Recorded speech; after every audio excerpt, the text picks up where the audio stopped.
In a quiet little village surrounded by golden fields and gentle winds, there lived a boy named Arif.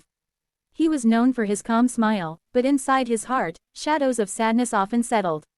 His father had passed away 2 years earlier, leaving him, his younger sister Mehak, and their mother to carry the weight of life alone. Every morning, Arif tried to be strong, but sometimes even the strongest hearts tremble silently. One cold evening, when the sky was covered with gray clouds, Arif sat under the old banyan tree near the fields.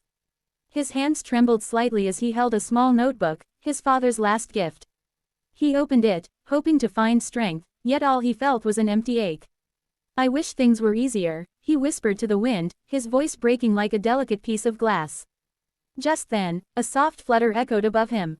He looked up to see a tiny bird, snow-white with shimmering blue eyes, perched on a branch. It was unlike any bird he had ever seen. Its feathers glowed faintly, as if carrying a light within them. The bird tilted its head and gazed at Arif with an innocence that felt strangely comforting. Arif wiped his eyes. "You must be lost," he murmured. The bird hopped closer, chirping softly. Somehow, its voice wasn't just a sound, it felt like a message wrapped in melody. The little creature spread its wings and gently landed on Arif's shoulder. In that moment, he felt something he hadn't felt in a long time, warmth, like a soft ray of hope touching a frozen heart. Arif smiled for the first time that day. "You're beautiful," he whispered. The bird responded with a cheerful chirp, as if agreeing. Arif named it Pari, because it felt like a tiny angel had been sent just for him. From that day onward, Pari visited Arif every morning. Whenever he felt overwhelmed, whenever his breath grew heavy with worries, the little bird appeared, fluttering near him like a spark of life refusing to fade. Mehak adored the bird too. She often giggled when Pari danced around her tiny fingers. Their mother found comfort in watching her children smile again, something she missed deeply. Weeks passed. The villagers soon noticed a change in Arif. His steps felt lighter, his eyes carried a softness, and he began helping his mother with renewed strength. People said the boy had found courage again, though they never knew the small angel behind it. One evening, tragedy struck. A powerful storm swept across the village. Winds howled like angry spirits, trees shook violently, and thunder roared with a rage the villagers hadn't seen in years. Arif and his family rushed to secure their home, trying desperately to protect what little they had. In the chaos, Arif suddenly realized something: the bird, Pari, was nowhere to be seen. His heart dropped. Rain whipped across his face as he rushed outside, ignoring the storm's fury. "Pari," he shouted, "where are you?" His mother called after him, but he could not stop. Hope had once saved him, and now he was willing to fight to protect it. He reached the banyan tree, the place where everything began. Its branches were shaking violently, leaves flying like frightened birds. Arif scanned the ground with trembling eyes, and then he saw it, Pari, lying near the roots, soaked and shivering, struggling to move. Arif's breath broke. He ran toward the tiny creature and gently lifted it in his hands. "No, no, please stay with me," he whispered, his voice drowned by the storm. Pari's faint chirp broke his heart.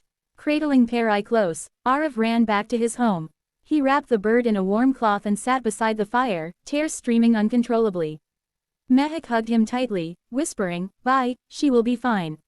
Please don't cry." Arif stayed awake all night, watching the little angel breathe softly. He remembered all the times Pari had been there for him, when he cried alone, when he felt hopeless, when life felt too heavy.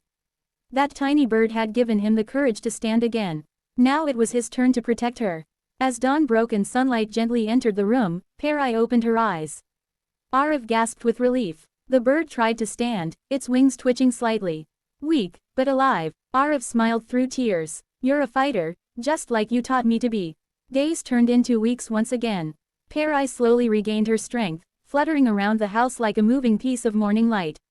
Arif knew that life would always bring storms, but hope, no matter how small, could survive if you protected it with faith. Then came the moment Arif never imagined.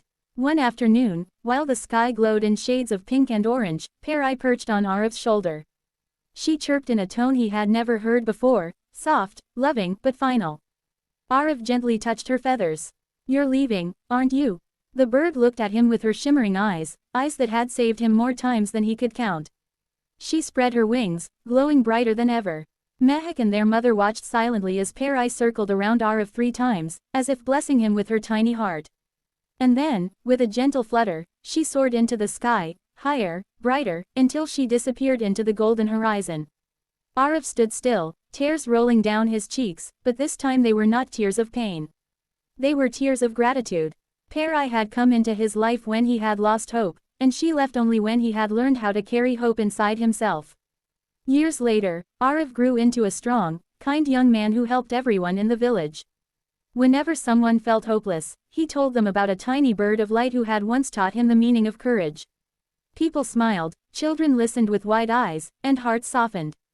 And whenever Arif looked at the setting sun, he imagined a small glowing bird watching over him, reminding him that hope may be small, but its wings can lift even the heaviest soul. Because sometimes, in the moments we feel most alone, God sends us a tiny angel, not always with a halo, not always with a miracle, sometimes in the form of a little bird, a Chhota Pari, whose only purpose is to remind us that hope still lives within us.